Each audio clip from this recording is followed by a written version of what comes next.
Hello and welcome to the Training Court TCG, a Pokemon TCG podcast and gaming channel. This is now episode 4. I can't believe we've been sat here now for 4 weeks talking about Pokemon. Feels like 14 weeks in a good way. But there's obviously lots been happening, and thank you all for listening and joining us again. And we also have a returning member to the cast. Hello, Kath. You right? Hi. And I'm also joined as usual by Alex and Andy. Hi, guys. You right? Hello. Hello. You all right? Yeah, another week's flown by. Another week we're sat here talking about Pokemon again. It does seem to come round quick. Flies by, absolutely flies by. And I always, at the start when we first decided to do this kind of channel, we thought, is there going to be enough information to talk about every week? Yes, there is. Yeah, there's always enough information. So before we start going into the information, I thought it'd be, again, as usual, good to discuss about what we've actually been playing this week and who we've been playing and where we've been playing. So going to kick it off with Alex. What have you been playing this week? Well, as we discussed before the podcast, I actually haven't played at all this week. Moving it's been a swiftly very on, barren Pokemon week for me. Moving swiftly on, Kath, what have you been playing this week? Just online, just live. Although I completed the Battle Pass. Smashed it. I've not even started it. How many episodes? 50. Wow. I'm on like 18. and I play like 2 games. Well, I was playing 2 games I just do the dailies.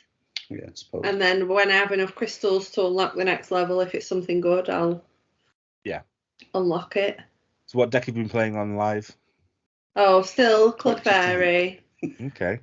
I'm saving up credits. I just need enough credits to buy 3 Rotom V-Star, and then I've got that built.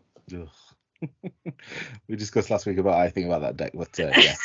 I know, I did listen. Yeah, Clefairy or Weezing.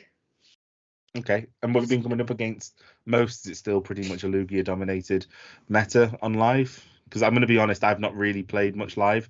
I struggle on my phone, and the laptop I use isn't very good for live. No, I actually said to you, didn't I, one time, got into a game, and I was like, it's another Clefairy.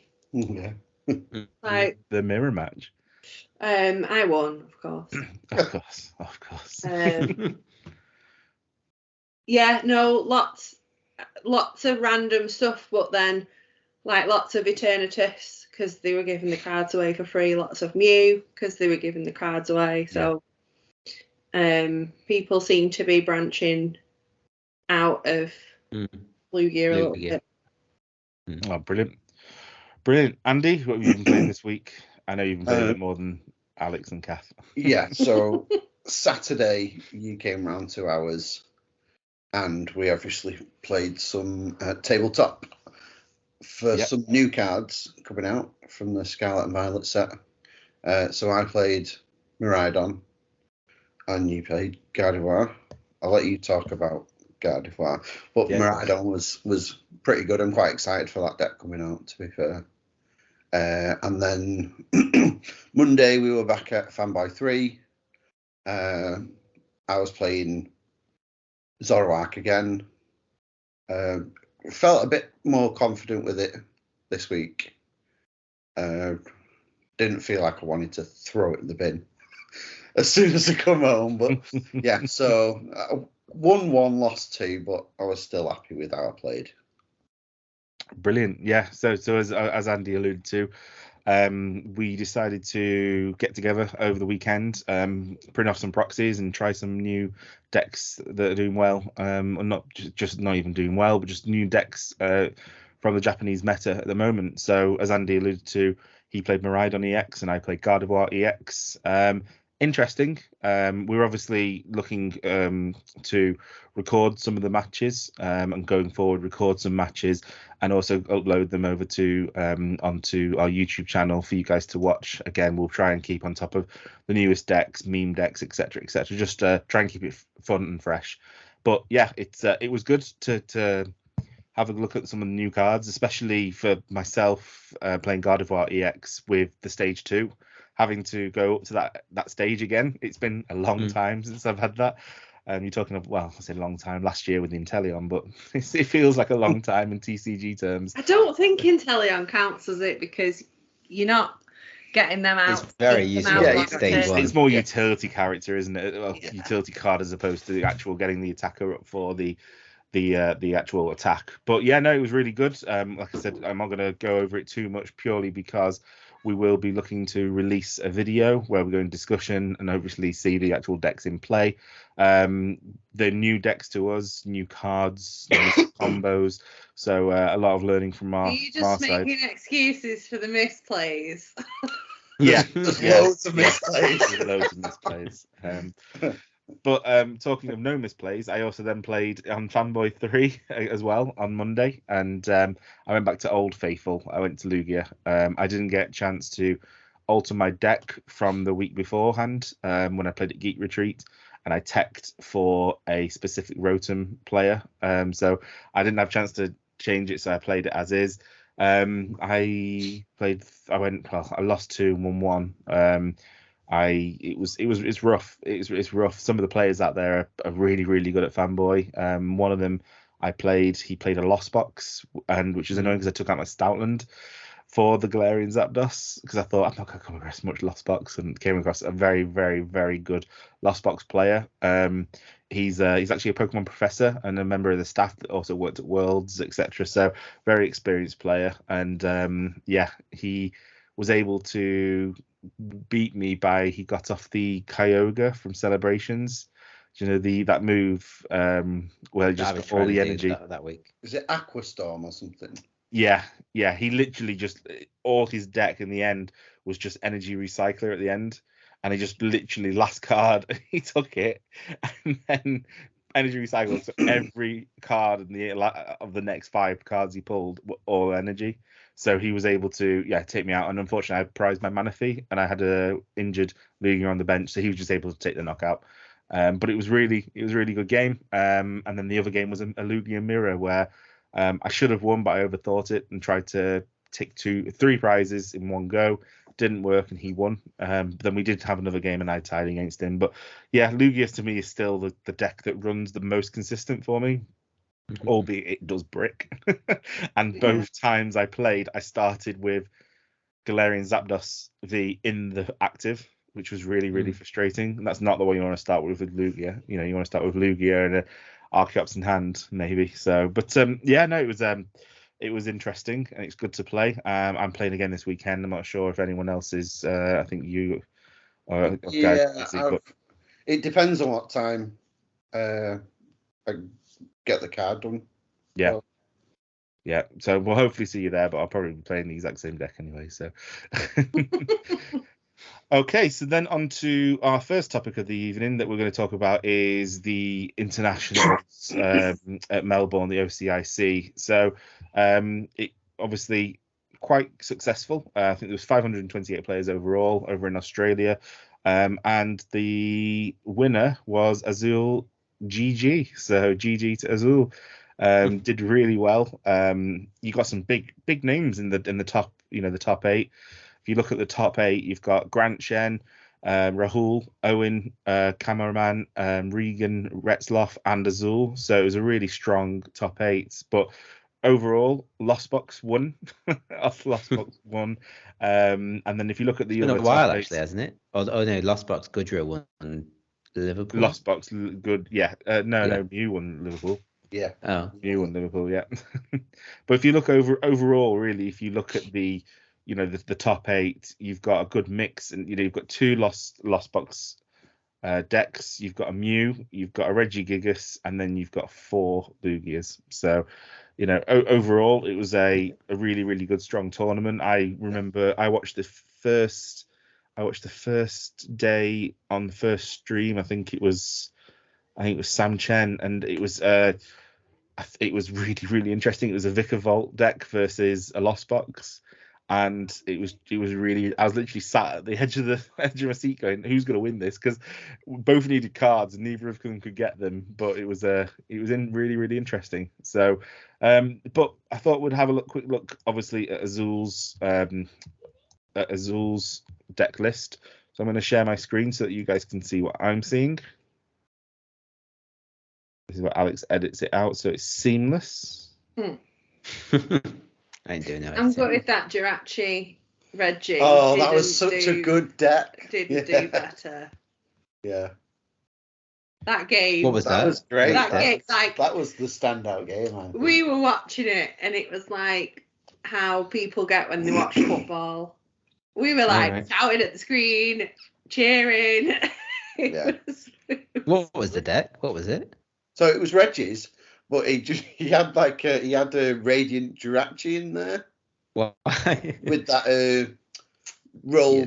Flip 2 coins if they're both heads, then you're knocked out. Yeah. And he kept just hitting double heads. I played against a deck, a Zera Aura VMAX deck actually, that had that Radiant Jirachi in, paired with, is it Glimwood Tangle? And he didn't even need it. He was literally just going like, I was in control. I had no issues. Like, I was like, I could not lose this game, and then all of a sudden he got a double heads against the Mew VMAX. I'm like, oh crap! I bet it's I could lose it. I could lose it. Against it. Oh, it was so annoying. But yeah, it's a good card, and it seems to be coming back into a lot more play. I've seen it actually in a lot of decks. I'm sure I actually saw a Zapdos TCG video uploaded today, which is the 22nd of February. That's actually featuring Radiant Jirachi as its main attacker. So quite an interesting deck, yeah. But back to Oceanic results. So can you see my screen? Yeah. So this is the winning deck list of Azul. Some pretty good cards in it, really, if you look at it, if you kind of look at the attackers. Given Alex is the resident Lost Box expert, what are your first thoughts? I like the inclusion of the Sky Seal Stone, because I think that with the Dragonite V, considering it can do 250, does he play choice belt? Yeah, he plays 2 choice belts, so he's doing 280 with the Dragonite V. He can easily knock out a Lugia V-Star, to hit a Mew VMAX, so taking 4 prizes and 3 prizes against the Lugia. So I think that's really strong. Also the thought. Oh, that's Birdkeeper. I thought it was a Thornton. So he's got a Birdkeeper. That's yeah. I think this is it's Grant Manley's deck with 2 changes. I can't remember what the 2 changes are. It might be the Dragonite and the Sky Seal Stone. Yeah, I would say, I think the Zera Aura as well is different. I've not actually seen Zera Aura in any Lost Box decks. So the Lost Box decks I played on Monday at Fanboy 3, he had Zera Aura, and click it. What does it do? It's really good. So basically, for lightning and a colorless energy, it does 30 damage.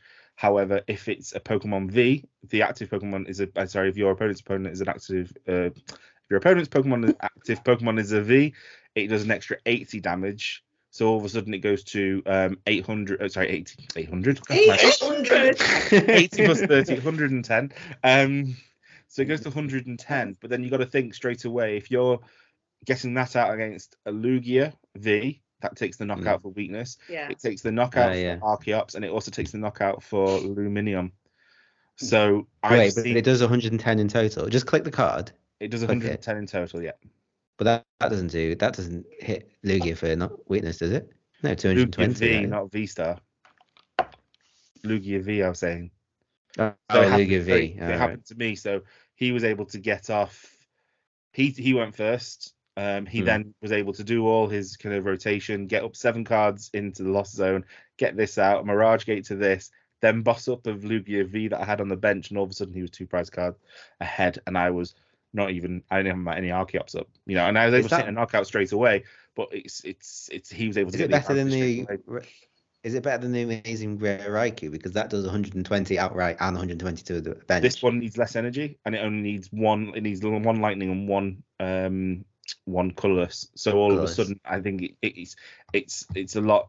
I think it's easy to probably get off, to be honest. Maybe. Yeah, I mean, he won, so probably knows better than me. Plus, it's free retreat. Yeah. I also noticed he's playing the Snorlax as well, which I never really have huge success with Snorlax, because I'm always playing a card that I want to use more, like the Rayquaza or even a Grey Ninja. Or the Snorlax I think is really good against the Stoutland, because you can, if you attach a choice belt to it, suddenly it's doing 210 and it's one hit KOing. And Snorlax plus Cramorant is 280, so it's really good. But yeah, it's always been a card that sounds really good in theory, but it's never really been clutch for me. I just think it's for the ability to take 2 prizes for a single prize attacker. I think it's it's good damage. I think it's good. But then damage. It goes to sleep, and you have to do double heads to bring it back. Maybe that's what the Bird Keeper's for. Yeah. Well, yeah, you've got loads of outs. You've got Switchcart, Escape Rope, Bird Keeper. You've still got the outs, etc. But it's consistent. I think this is the thing with us all. It's a consistent deck, isn't it? Yeah. You got training court. Ability, just remind me. Is it thick Unfazed fat? Or... Unfazed fat to Unfazed. prevent all effects of attack from your opponent's Pokemon done to this Pokemon. It's like a big parasol. Stabilized, you're not getting Yveltal. Yeah, you can't. Yeah, you can't get paralyzed. You can't get. It puts itself to sleep after attack, no poison, etc. Yeah, it's a pretty no-brainer, to be honest. It's a good card, and it's seeing a lot of play. It is just seeing a lot of play, and then obviously Training Court. That seems like a relatively a staple in Lost Box, but I have seen a lot. So useful, yeah, but I've seen so many without it, as well. So only so one. That thing is that you don't want to give your opponent the benefit as well. That's really. I think that's a lot of the reason why. If you have to Lost Zone energy, it could. You can't get it later. No, you can't get it back from the loss. It's more. It's saying. If you have the Lost Zone energy, you can get it back from the discard at least. Yeah. It's good with Great Ninja just to bring one back, just so you can use the ability. Yeah. 100%. So yeah, overall, nothing. I mean, it's a good deck. It's a good deck list. I mean, it won. It's done. It just loses so much post rotation, doesn't it? Just looking at it, half of it is D rank, isn't it? Yeah. So then you're looking at the Regan's list, who came second. This is the Lugia list. Again, pretty standard. Nothing substantial standing out there really. Double fish. I wish I'd gone double fish at Liverpool. The Stoutland, the Radiant Zard, the Yveltal, the Raikou, Pumpkaboo to push stadiums, Manaphy, bench protection, Oranguru. The very, very low count of Lugia V-Stars, and I understand why, because you're not. Realistically, you're only ever usually probably attacking with 2. If that, you're using it for the summoning star ability more than anything.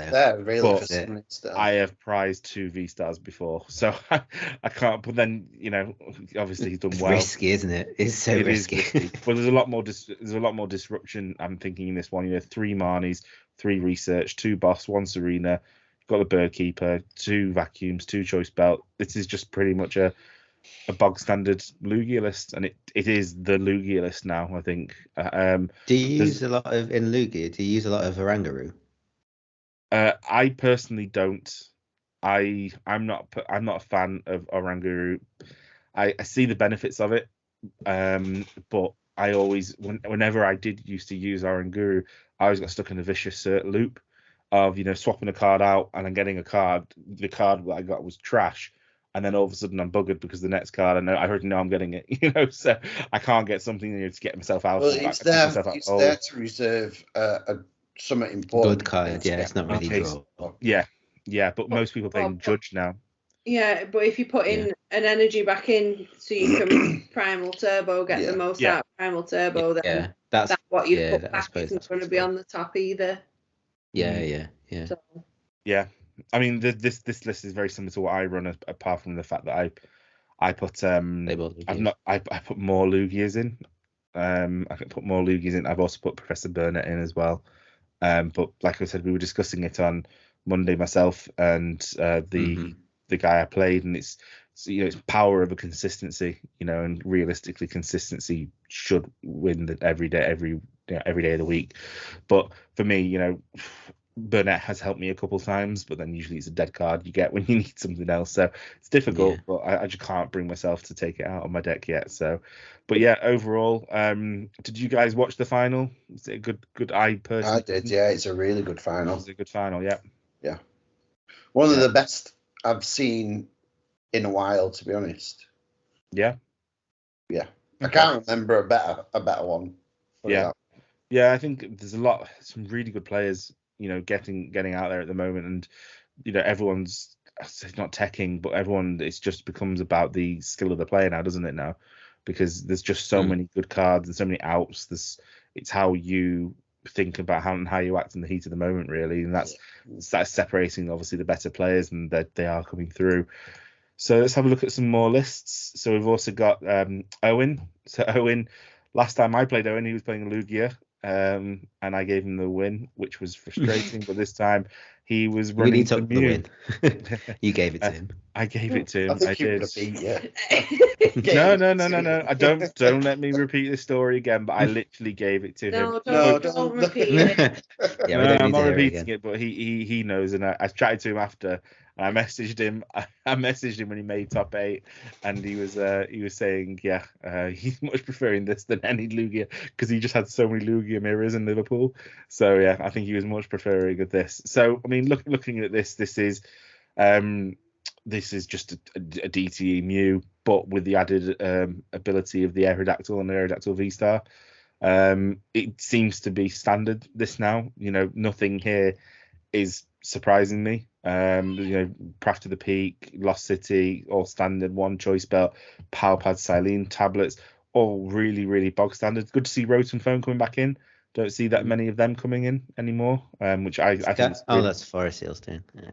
It is, yeah. It's a mini Starbirth, isn't it, basically? So why is it that Mew is pretty much the only deck that consistently plays Judge and the others play Marnie? Like, why is it that Mew plays Judge? I know Judge is good against Oranguru because you can't bank it, but why is it that only, like, Lugias, they all play Marnie? Why don't they play Judge? Why? I think this is I think it was done just ready for post rotation. Yeah, I think so. And this is just, they've just kind of carried on. I have thought about putting Marnies in my Mew deck, but it's got Judges in and just leaving it. It's ready, because no matter what happens at the end of March, it's still ready to. It's still good to go. Well, you're shuffling your deck, so it helps dig with the Fusion Strike system. Yeah. And obviously, I mean, Judge. The main point of Judge was obviously to get around Oranguru, which is still seeing a lot of play. A lot of Lugia decks. So I think this is to try and disrupt that as much as possible. But the Aerodactyl V and V Stars, the big tech. Owen on Twitter did say that it was a game saver on many occasions. Obviously, using that ability, Ancient Star, until his Pokemon D's play, it gains an ability that has the effect your opponent Pokemon V in play, except any Aerodactyl V Star have no abilities. So it shuts down so much. It just shuts down.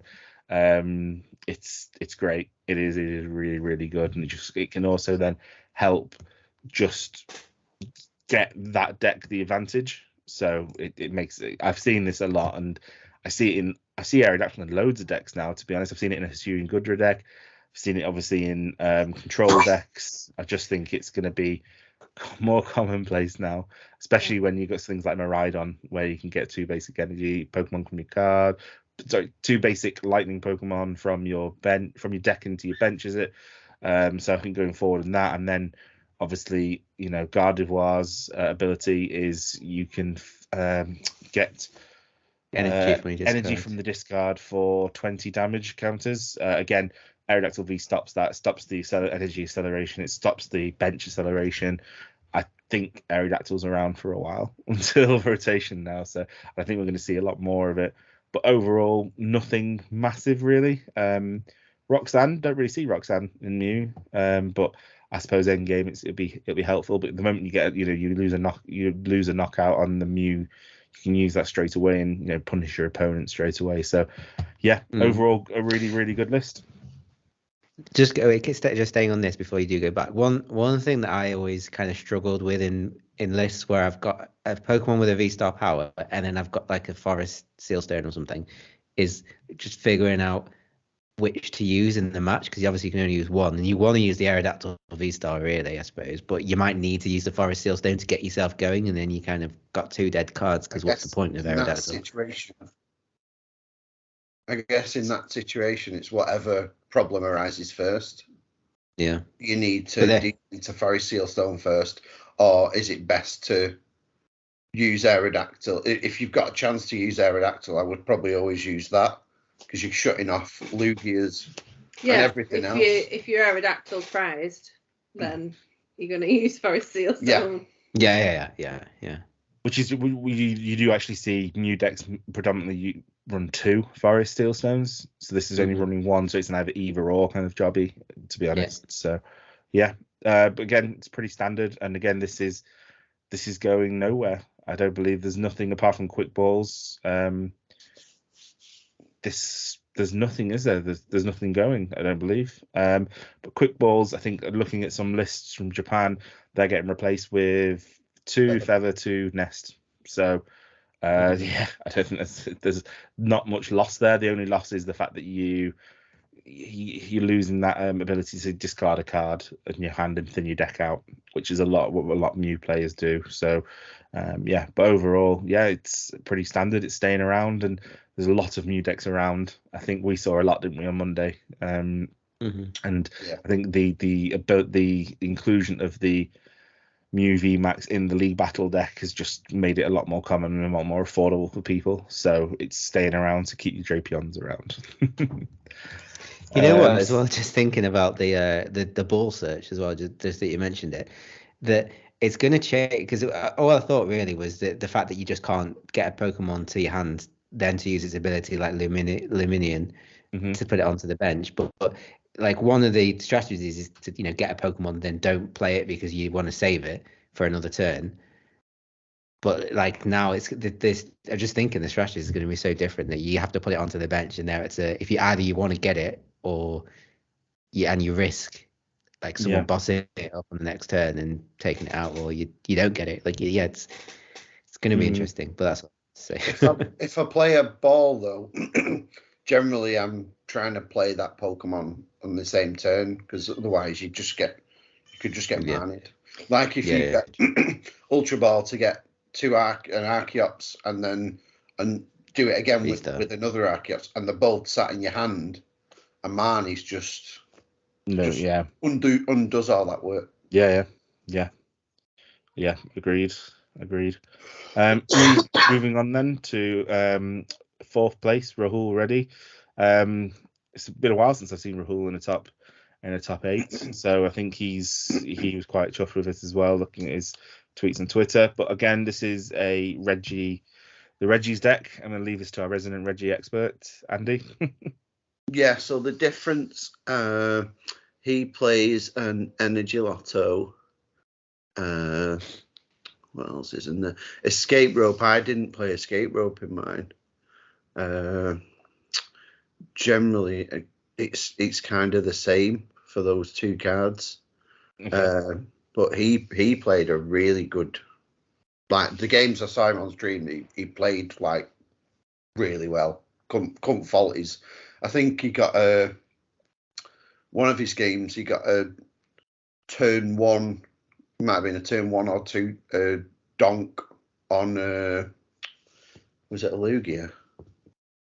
But it was turn 1 going second. He got off Regieleki. I've had that done to me before. Andy's done it to me when I it was just amazing Ray Valsal as well. That was out. Yeah. I think, I've not looked. I mean, Reggie's.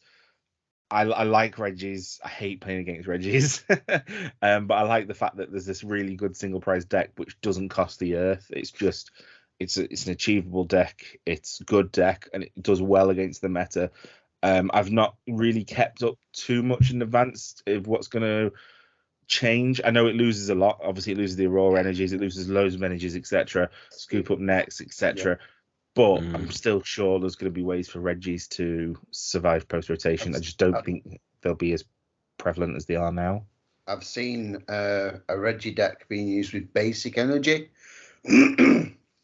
and they're just primal turbo in the remaining special energy that we do have. Primal Turbo. That's Sorry, that's no, Archeop. To say wrong deck. sorry, Ancient Wisdom. There you go. It's still accelerating special energy. Yeah.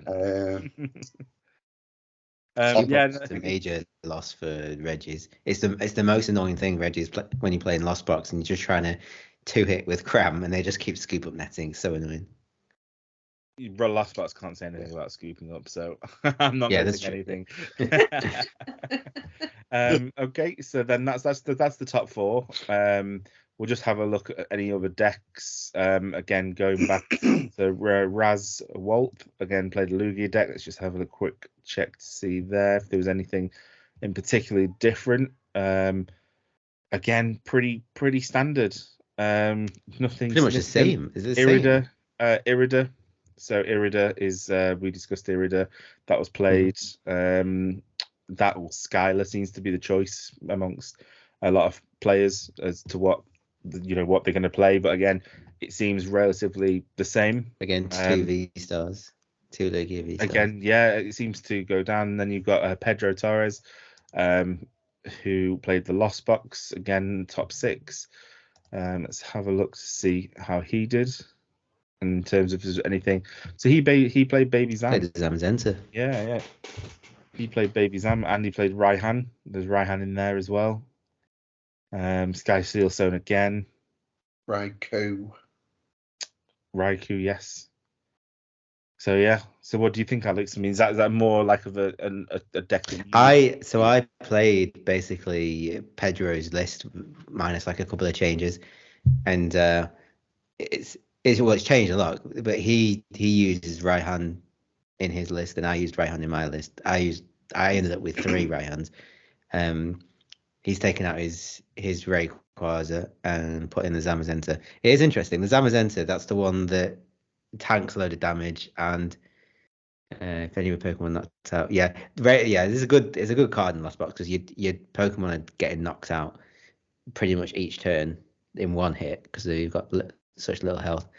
Go back to it. Yeah, and the Sky Sealstone as well, I think is a good. I think it's better. I think the Dragonite V is a better shout than Raikou, because you can just hit 280 quite easily, and Raikou V, you need to get the Pokemon on the bench on both sides. You need to be playing against either Lugia or Water for it to actually do much. You don't have to knock it. You don't have to knock it out with the Pokemon that's holding the Sky Sealstone, though. That's right, actually. Yeah, you're right. Yeah, you just have to activate it with the Pokemon. You can activate it from the bench, right? Yeah, it's an ability. Yep, it's an ability. So again, it's the exact same as the Forest Steelstone. You can just use it from your basic Pokemon V. Right, and then if you're playing a Mew, take out the Mew V Max with the Drapion. Yeah. As long as you use it that turn, turn, you use it and then take the knockout and take the extra prize. You could even have an active Pokemon with a choice belt and then have the Sky Sealstone on a different Pokemon, and you'd more chances of knocking him out. Yeah. So I would do that with the Dragonite, to be honest. Okay. Have the Sky Sealstone on a Lumineon and have Dragonite V with a choice belt. Then you're doing 280 to everything. Arceus. The only other V-star that I could think of. Lugia. What, with 280? Lugia. Yeah, I mean, the Raikou V would struggle. Giratina. Yeah. Giratina's 280, yeah. Palkia, it says Palkia's. Yeah. Yeah. Okay, yeah. So yeah, I mean that's pretty much the top. That was the top 6. Don't think we need to look at the next 2, but just seeing if there's any other decks. So this was Cameron. He played was the Vigavolt game top 16. This deck is horrible to play against. That Cameron Shinoy. Yeah. Yeah, that was.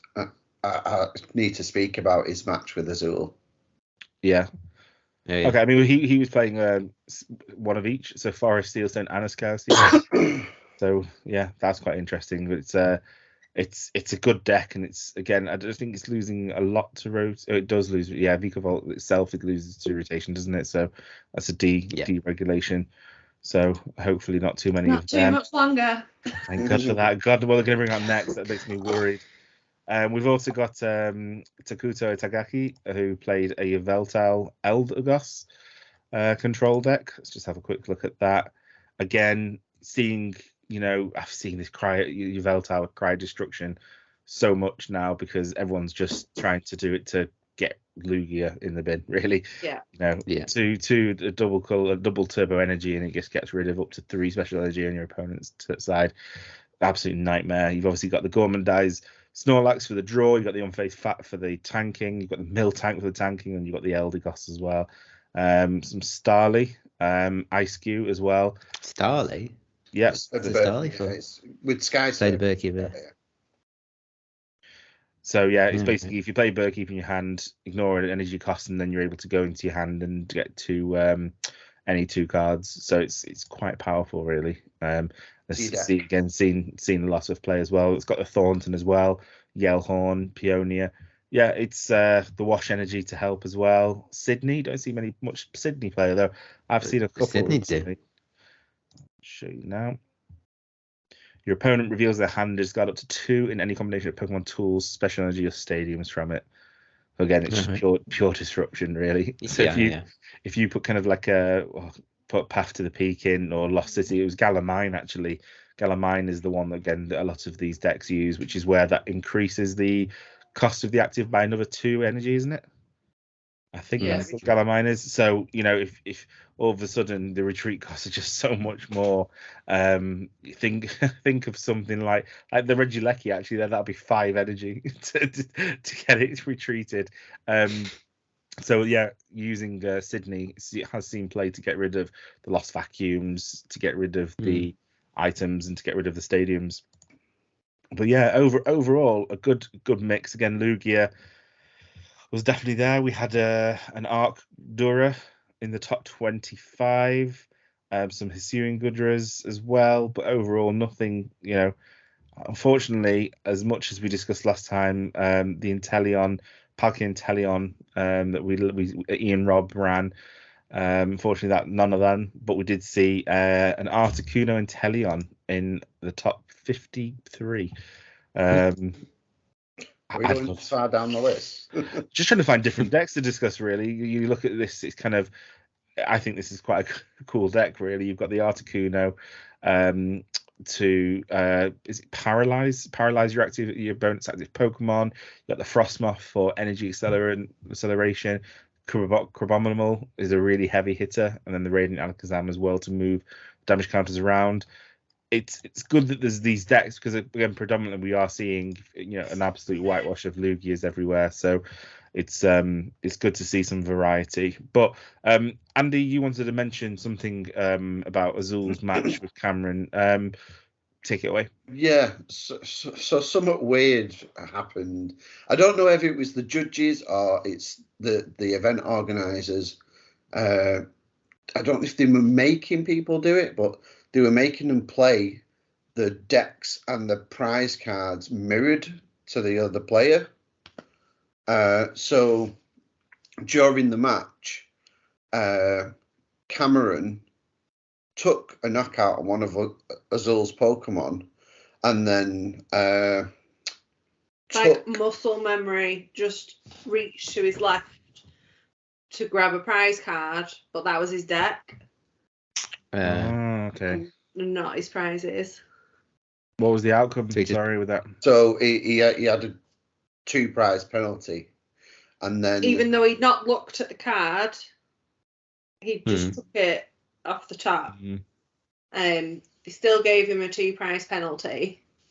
But then in game 3, he did it again. Did he give another 2 prize penalty then as well? He scooped.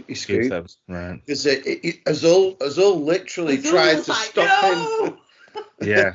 Yeah. Azul's a And really it was good guy. appealing for him as well the first time he did it, because he didn't actually see the card that he'd taken. But then I It did notice is that muscle games, memory, isn't it? Yeah. that games after that, the board was set up normally as you would with. So it was So just obviously the that prize- game. Just that Obviously, game. no. So after that game, people It were reverted playing back. But beforehand, it normal. had gone to. It was again mirrored. So it was bizarre. Why would you change? I don't understand why you change it. I don't know. But it seemed like they were telling people to do that, and then obviously it was causing problems. Yeah. I mean, they can't determine if he actually saw the card or not. They'd have to look at like a replay and analyze his eyes and analyze like. Well, he didn't. He literally just took the card and put it down next to his hand. He'd not looked at it. He'd no way turned it over and looked at it. He just literally reached and grabbed a card. So I understand it is a misplay. Like he shouldn't have done it. Yeah. But you then can feel for him because it is. It's how many frustrating times have we been doing that? Yeah. Yeah. That's the way he's been told to organise his board.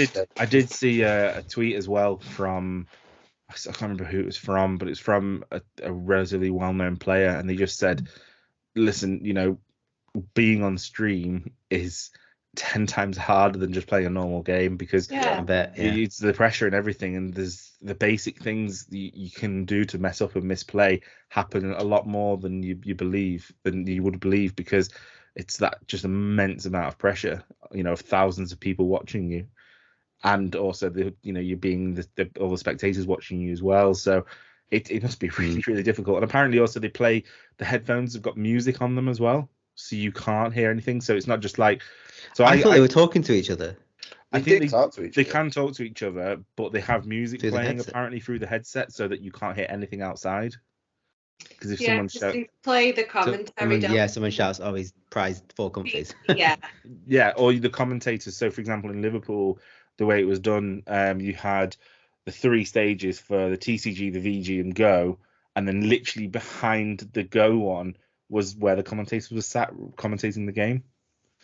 So they had to have something there to literally just make sure, obviously, you can hear each other and you can hear the judge, so you can speak to each other, but the music is playing. And we've played it beforehand, haven't we? Where we played, when we first started playing, we played in a room that was shared with some D&D players, and one of them brought a violin one week to play the fiddle. Fiddle, yeah. Well, but the fiddle to play, and while we were all trying to concentrate and play, and he was really there playing his fiddle. So you can imagine what it's like with the music and the added pressure of being on stage under the spotlights and thousands of people watching you. So fair play, and I just don't understand why Pokemon would do that. It's quite bizarre. It'd be interesting to see, because obviously we've kind of covered OCIC now. We've got 2 more.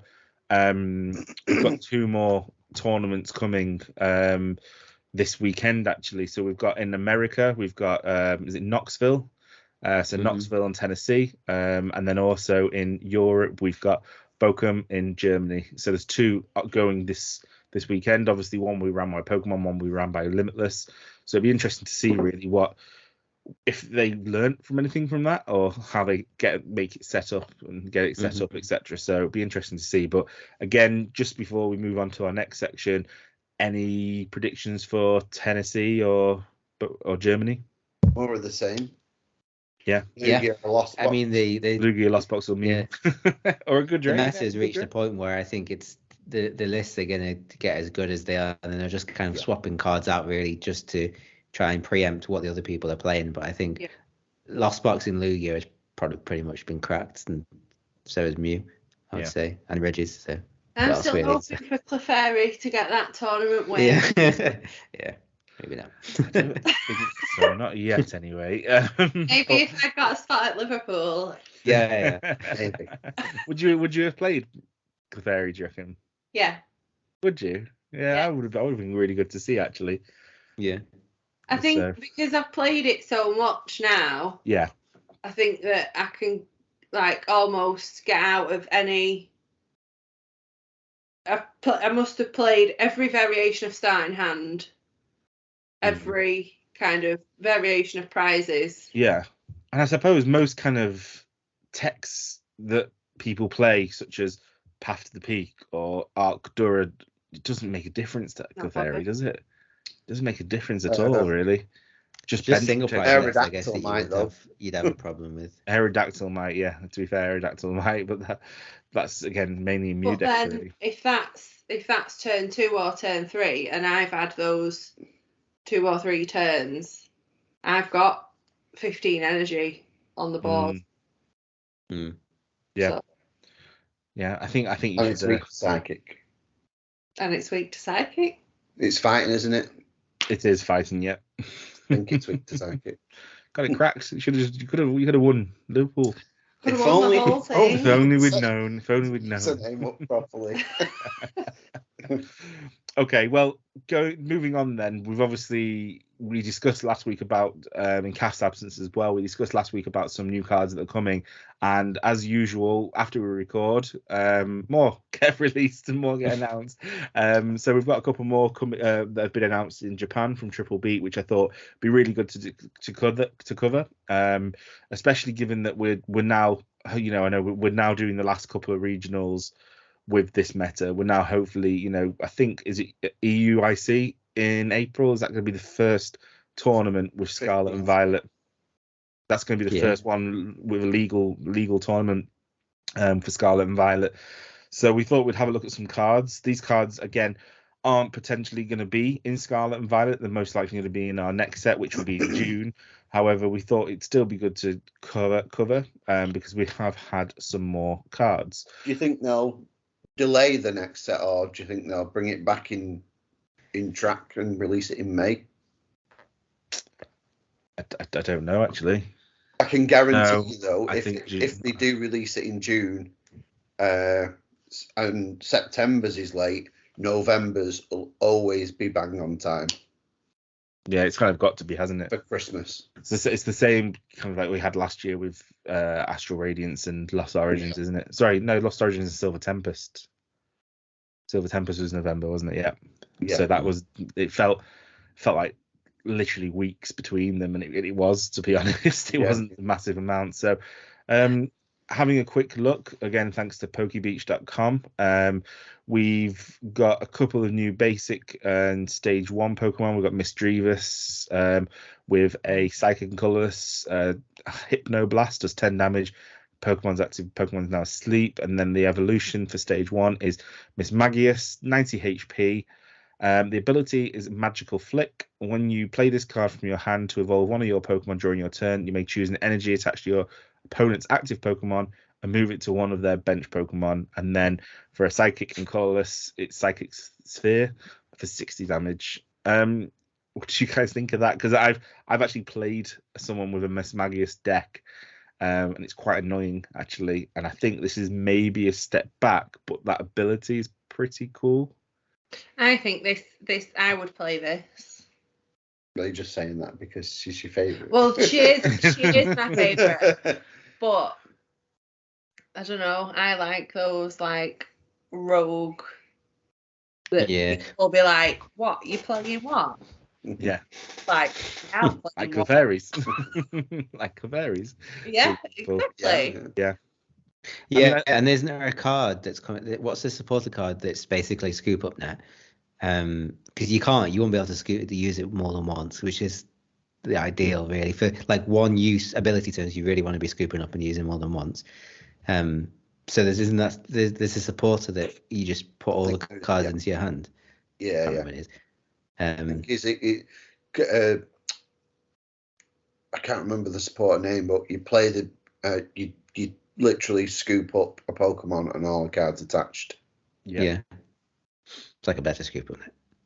Yeah. But at least you don't lose resources. Yeah.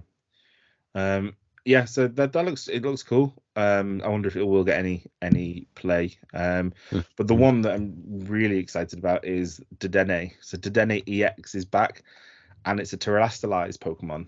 So it's a very low HP for a Terrestrialize and a low HP for an EX. So it's 170 HP. Because it's a basic Pokemon. It is, yeah. So 170 HP for a basic Pokemon. Terrestrial is this Pokemon doesn't take any damage from attacks whilst on bench, which we're again hoping will change in the future. Yeah, can we just say that's just rubbish? Yeah. Yeah. Hoping it does. I'm hoping that this is them playing it safe, and this is the first batch of them. I'm hoping for some different. Yeah, I'm hoping for something a bit better. But we'll have to wait and see, I guess. But this has got me quite interested. So for 2 Psychic Energy, Tail Swap, move all damage counters from one of your bench Pokemon to your opponent's active Pokemon. That's really good. That's really good. I would have that in a Gardevoir deck like that 100%. Yeah. It was the amount of times, especially because Gardevoir, when I was playing it against obviously Miraidon, it was taking hits. Like, I was moving energy to it, so it was most like a lot of the time taking damage. So I was taking 20 or 40 damage to accelerate energy, but I still had 270, 290 health left. Miraidon was hitting for some big numbers, but it was always just about surviving. So imagine Dedenne, boom, I'll use Gardevoir's ability, 2 Psychic Energies, 40 damage onto it, and all of a sudden knock out Miraidon. I think it'll be really good. I think it'll be really playable. Then also it does have another attack. So for 3 Psychic Energy, it has Wonder Shot, it's 170 damage, and discard energy from this Pokemon. So not exactly exciting for the main attack, but the Tail Swap attack I think will be fantastic. I mean, do you reckon this could actually see play in other decks? Yeah, maybe I think so. Teching for other decks as well. Well, I mean, if you play in any Psychic Energy in a deck, you might as well stick a couple of these in. Yeah.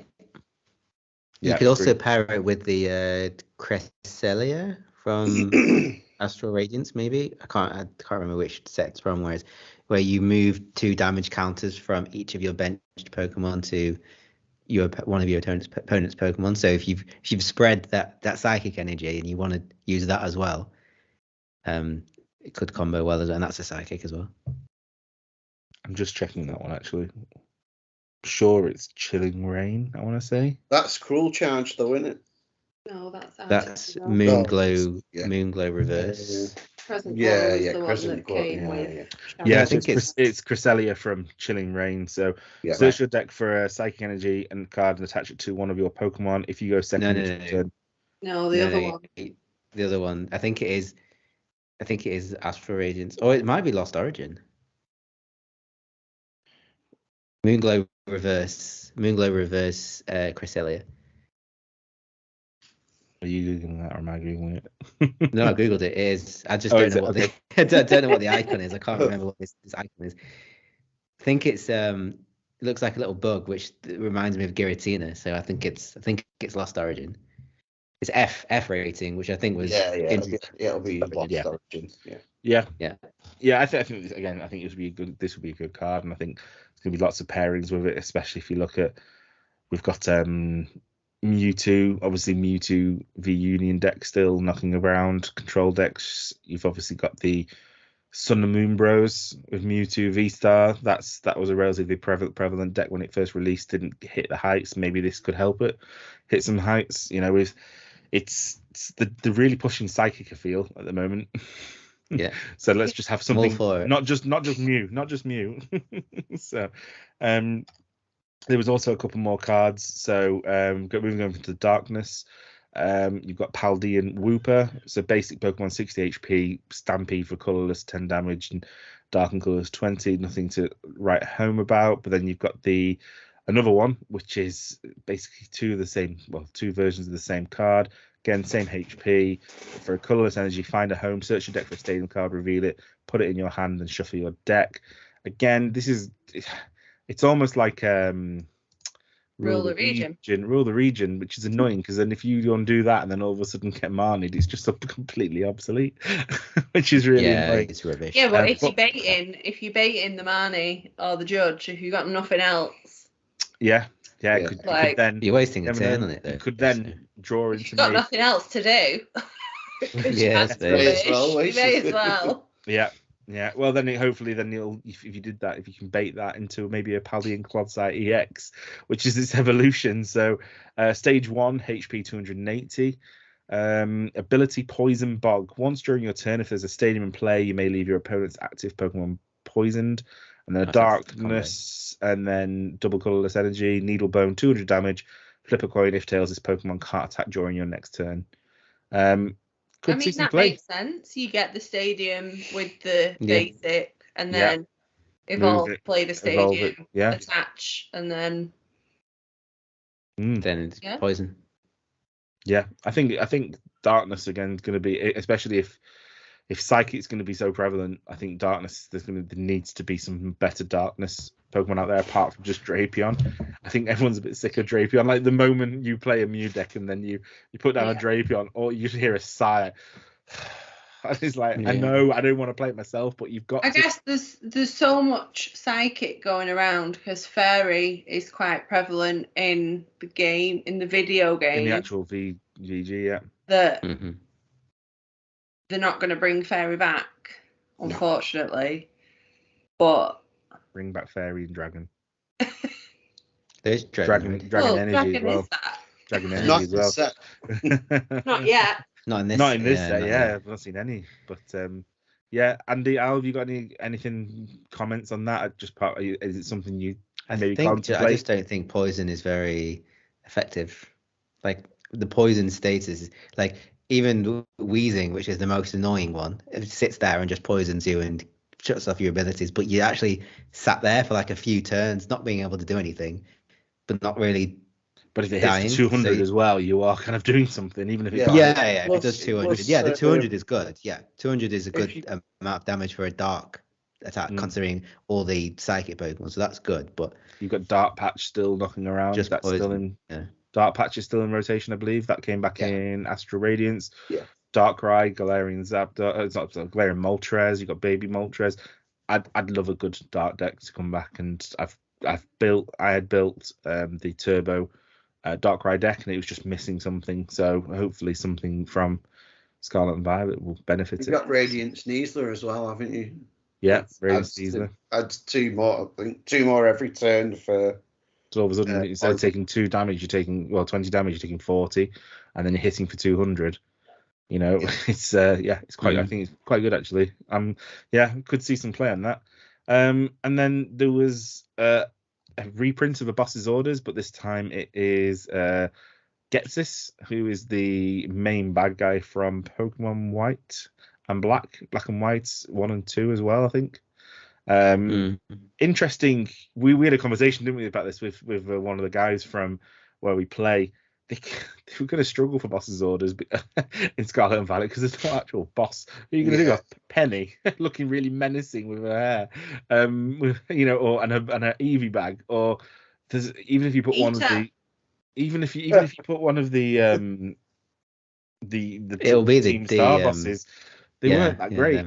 They weren't that great. The main baddie of the game was the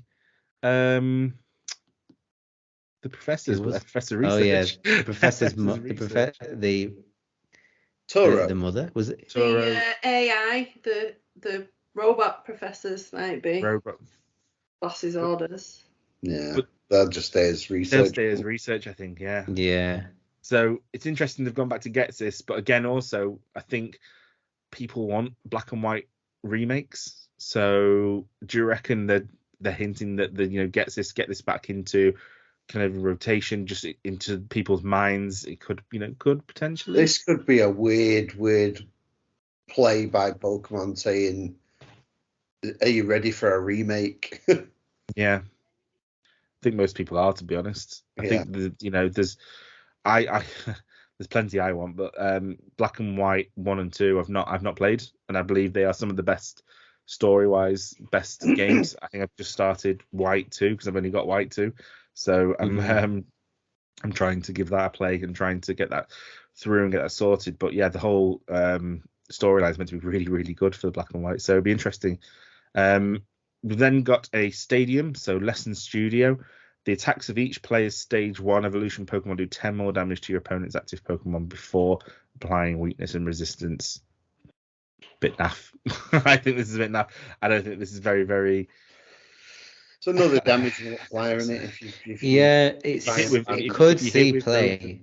Yeah, if you see it loads could be of one of those cards that is added in for the maths, like Glaring Zigzagoon was, and like all these cards that just like, oh, it just does 10 more, it just does 20 more, like Articuno and Zapdos, where it does a bit of extra damage, and it just hits those numbers that you need. So it could see play. Like could. You never know. It could see play, we said when was it Beach Court? Beach Court, yeah. Was announced. We were like, oh, is that it? We were a bit underwhelmed, but it's getting a hell of a lot of play in Japan. And when we actually played it and used it, it was actually really good. And we used it. It was great. Just one less retreat cost made such a difference to the game when you've not got such things such as scoop ups, etc. So made such a big difference. So we'll see. But again, I suppose if your deck is predominantly stage 1 attackers, an extra 10 HP could be the difference. So, maybe with Defiant Band and this linked in, you never know. So we'll have to wait and see. Kath mentioned Fairy Pokemon, and there's a load of them. One of the best new ones from Scarlet and Violet has now got an evolution chain in Triple Beat. So the Tinkerton evolution line, so that starts with Tinkertink, then goes to Tinkertuff, and then Tinkerton. So Tinkertink is a basic psychic Pokemon, 70 HP for a psychic energy, brutal swing, flip a coin. If heads, this attacker does 20 more damage. Nothing exciting. Tinkertuff for a stage 1, HP 80, so an extra 10 HP there. For a colorless energy is Light Punch, which is 30 damage, and for a psychic and colorless, it's Boundless Power, which is 80 damage, and this Pokemon can't attack during your next turn. But then the big one is Tinkerton. So that's a stage 2 psychic, HP 140, evolves from Tinkertuff, as mentioned beforehand. The ability is Gather Materials. So you must discard a card from your hand in order to use this ability, and once during your turn, you may draw 3 cards. I think that's really, really good. It's basically the refinement from stage 2 is really good. It's refinement. The evolution line is earlier, isn't it? It's Curly can do it in stage earlier, sorry, yeah. And that's stage 1. So and then the attack wise is psychic and colorless, special hammer, 90 plus damage, and if this Pokemon has any special energy attached, it does an extra 90 damage. So it can hit for 180. And it's, I suppose, the benefit of this one is the weakness is steel as opposed to darkness. But it's what do you guys think? My opinion is it's a lot of effort for a little bit of payoff at the end, but it could be good at late game if you can get it off, but it's a lot of effort. I mean, you can get it going in 2 turns if you've got a rare candy. Yeah. Candy. If. Yeah. Well, a reader, you could just put a reader in and get whatever water Pokemon and an item card, rare candy, get the Tinkerton, and then evolve it. There's ways to do it. And only 140 HP. I don't think it's a massive amount of HP. It's not there to take attacks, is it? It's there for the draw. Yeah. And doesn't Gardevoir do... Gardevoir's refinement do draw 3 cards? 2. That's 2 as well. I thought it was... Yeah, that's 2. But Curly was 2 and then Gardevoir was 3. 2. No, Gardevoir's 2. Yeah. All right. It stays the same, yeah. But you can obviously attack with it. I don't know. Tinkerton was one of my favourite Pokemon in the new series. I thought it was great. And I wonder when... I think if it's stage 1... it might get an EX. I thought it might get an EX because I thought they'd try and promote the new ones. It might still. I thought they would. It probably will, yeah. It probably will. It's one of the most popular ones, I think. So it will. If the stage 1 was better, this would be great. Because that ability is really good. Probably one of the best abilities. It's on a stage 2 with not a very good evolution line of basic and stage 1. Yeah. Yeah. Well, we'll have to wait and see, really. So then moving on, we've got one more Pokemon that has been announced, and it is a Sableye. So the big question is this Sableye better than the Sableye in Lost Origin? And the answer's no. The answer is no. So I'm going to make a Sableye as good as the last one in So, So no, soon. so good. I So mean, for- it's easier to get running rather than having to have. Yeah, you'd have to than get Rocket 10 Hammer. lost, don't you? But yeah, so for it's a basic Pokemon, HP 70, Darkness type as opposed to Psychic. For a colorless Dark Eye, your opponent's active Pokemon is now asleep. And then for 1 Dark Energy, Unseen Claw, 20 plus damage. But if your opponent's active Pokemon is affected by a special condition, does 70 more damage. Again, probably really, really good against single prize decks. It's not bad. It's just not as good. Sableye is just the current one is just ridiculously good, but it's actually not it's quite an easy card to put a quite a useful status effect, and then you do 90 damage. With still it's a good card. It's a decent card. It's just not as good as the Sableye. It'll just get overshadowed by it, but I don't think it's bad. No, that's the problem, isn't it? I think we'll always be looking and comparing it to what we had beforehand. I know one of the Sableyes from the Tricky Jim did a video, didn't he, recently, where one of the Sableyes that he had from, I can't remember what set it was, but it was busted, absolutely busted. He did a tabletop recently, running it with a Gyarados, and it was busted. So they have a history of having busted cards. So that's so in terms of the new cards from Japan, those are the ones that we will be looking forward to. Overall, I mean, I know we've not had all the cards released yet. However, I would have liked to have seen more of the future / past Pokemon from Scarlet and Violet. I think obviously Scarlet and Violet, the Paradox Pokemon, Iron Treads, and Iron Tusk. Maybe just Iron Tusk. That's all we've had so far, isn't it? I think it's just Iron Tusk, actually. I don't think we've had Iron Treads. Maybe. No, we've had both, I think. We've had both, I'm pretty sure. Okay. So I'm wondering if they're doing one set per set. One Paradox per set. Yeah. Yeah, I mean, there's not that many. Got two years worth of cards Yeah. to make, haven't they? We've had Sword and Shield for quite a while, so yeah. But we don't know what's around the corner as well. Obviously, at the time of recording, we found out was it yesterday that the Pokemon Day, they're doing a stream on Pokemon Day, which is the 27th or the 28th? 27th. 27th. 27th, I think it is. Yeah. So we've got a presentation from Pokemon themselves on that date. Hopefully going to get some information from DLC. We've also got a big patch coming to Scarlet and Violet. And then hopefully see some new DLC. And then we've got loads to do. Hopefully more Paradox Pokemon. I think that's what I would like from the DLC and a continuation of the story. So I think hopefully they've got plenty to go on, so they're not going to be drawing blanks hopefully for too long. But I just a bit uninspired in terms of the EXs and the terrestrialization cards so far, but we've still got plenty of time, as Kath said. They're resetting the power creep, basically. Like, even though there's still power creep, we don't know really after rotation how good Lugia is going to be, but I think they're just resetting it to kind of level it out a bit and just kind of slow it down, so you're not winning in one turn or 2 turns, really.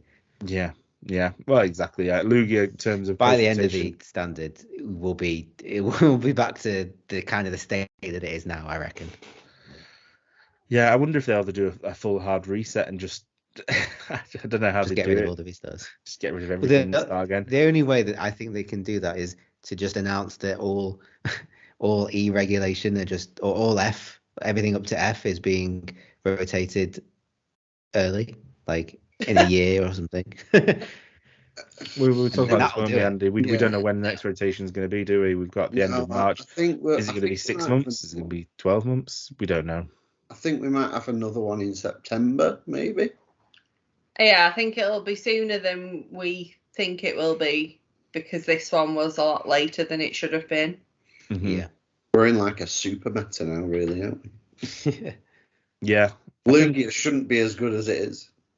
Well, I think I've got one of the last printed VMAX cards, I think. Then Pikachu VMAX. Pikachu, yeah, I got that today.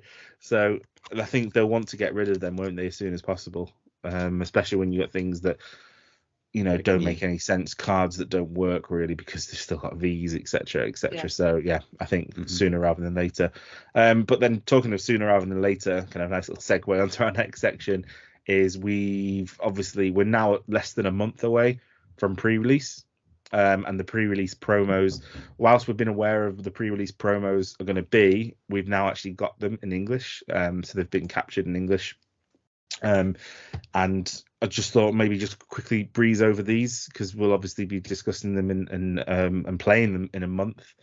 But if you can see there, we've got the Quaquaval, the Pawmot, the Hawlucha, and the Reveroom, all in English, all with their silver borders, all looking great. And I can't wait for the silver borders. Yeah. But you've got some. I mean, is going to be the Reveroom is going to be great. Hawlucha as well. Hawlucha, I think for Lost Pucks will be busted as well. I think that's going to be really, really good.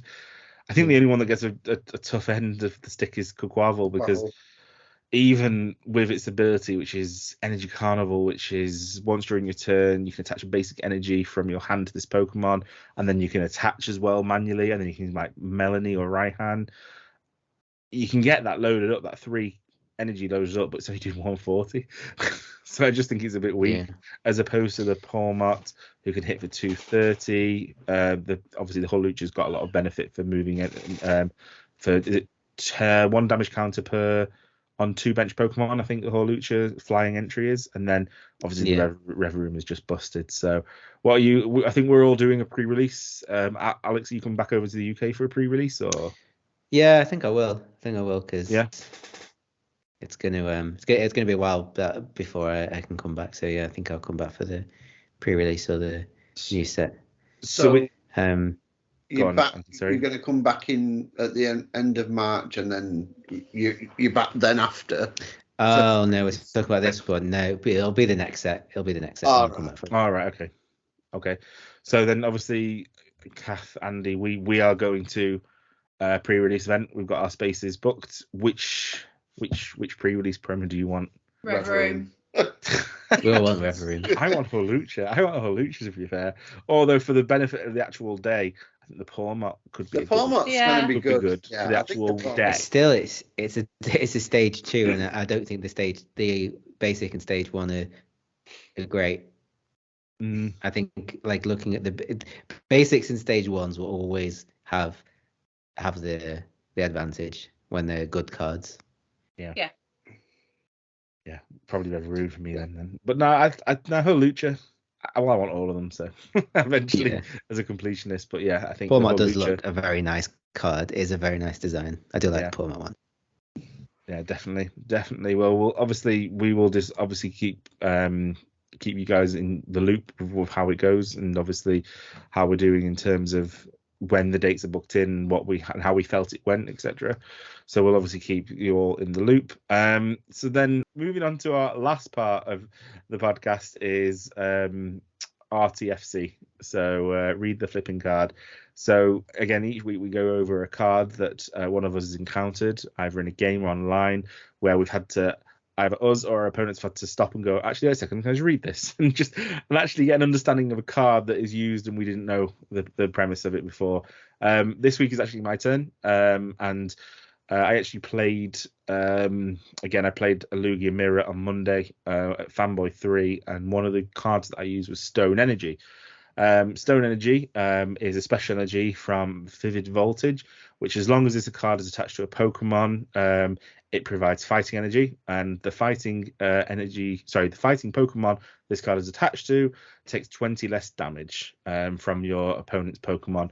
So again, as I mentioned before in the podcast, I actually started twice with Galarian Zapdos in the active, and luckily I was able to get a Stone Energy on and attach it, and then like I said, my opponent was like, right, I'll take the knockout, and I was like, actually wait, I've got Stone Energy. And he went, wait, and then he literally stopped, picked it up, and went, oh bugger. And then, I was able to then retreat him, and then pump loads of my bench up, got the Arceus up, and then I put Collapse Stadium to get rid of the damage Zapdos. So it worked. It saved my bacon that day. So yeah, it's quite short and sweet, but it's a card that I knew what it did, but this guy didn't, so he should have RTFC'd. Yeah.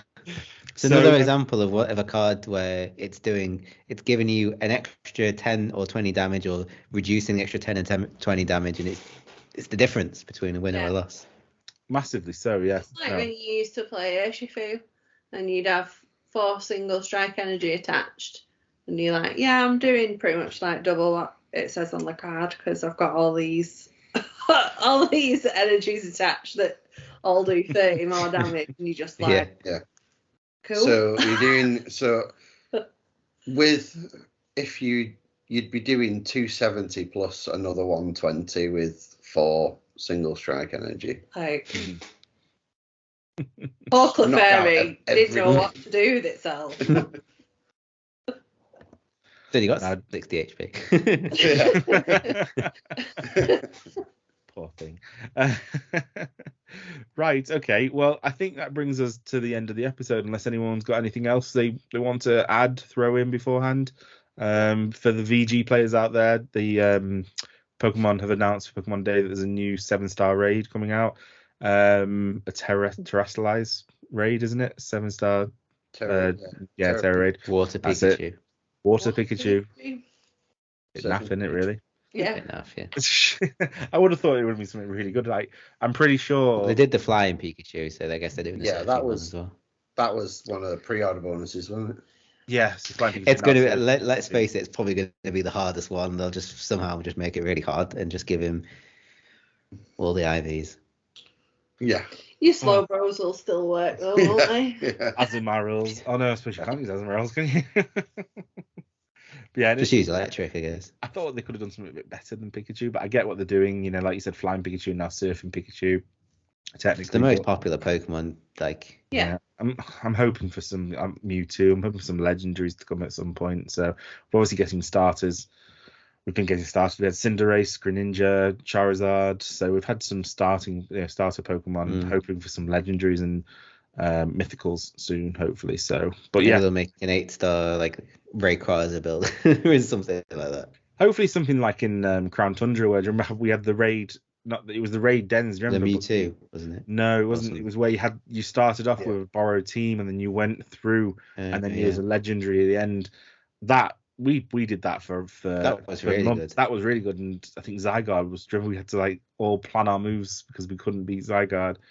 And the relief when 4 of us did it. So I think they need to bring more stuff like that. But obviously they're doing a lot of work to the actual game itself. So hopefully the Terra Rays will actually run better as well, because they're absolutely awful. But well, just want to thank everyone for listening, and thank you guys for joining me again this week. Again, we'll be chatting about it, and then it'll be next Wednesday before we know it again. So it'll fly by. But again, want to thank everyone out there for listening to us.